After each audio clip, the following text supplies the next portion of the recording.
राम राम जय जोहार। मैं अपन के गांव देहात के लइका नंद कुमार जम्मो जन के स्वागत करत हूँ मोर पूरा शॉर्ट वीडियो में अपन मजा लेवाओ। और आवो आज राजधानी रायपुर के में हम ब्लॉग वीडियो आवत है जेमा दूधाधारी मठ मंदिर है। ऐसे तो बड़ दूधाधारी मठ मंदिर के इतिहास मैं का गोटिया हूँ, मैं तो छोटे से लइका आया हूँ। आपन मोर से ज्यादा जाना था, कोनो मेरे बोलत में टूटी हो जाही तो जरूर बताहू।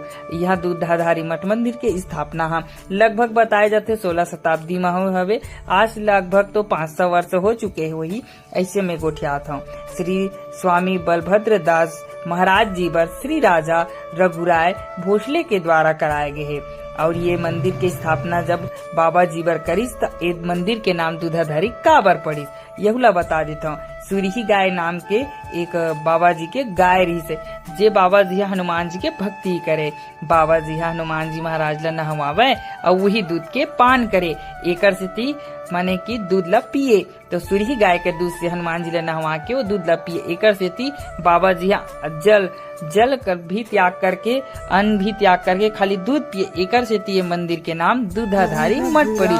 बाबा जी भक्ति करिस, हनुमान जी ला प्रसन्न करिस और बाबा जी अध्यात्म की ओर चले गए रही से। साथ ही साथ आज ही हमारे संस्कृति इतिहास में बड़ सुघर है। यहाँ पेड़ पौधा साथ ही साथ यहाँ विशेष है राम जानकी मंदिर, बालाजी महाराज और हनुमान जी महाराज। और यहाँ राम जी जब आए है तो यहाँ ओकर चिन्हा हवे जे हवे पथरा, जेला आप मन देखना चाहो दुरिया जाए के जरूरत नहीं है भैया हो, आप मन जावो। और यहाँ साथ ही साथ दाई महतारी मन है राम जी के भजन कथा ला करथे। यही सबसे सार है। और कहाँ जाबे भैया, खोजे ला मौका मिली यही आके देख ले, राम जी के दरबार है। यहाँ संगवारी हो बाबा जी है दोना बना के दूध पिए रही से तो आज भी वो पेड़ हवे। और जे दतवन ला घसे रही से तो दांत साफ करे बर दतवन घसे ओला 2 फुट का चीरे रही तो आज भी लीम के पेड़ है। और ये माता जी मन के रसोई है जेला माता जी के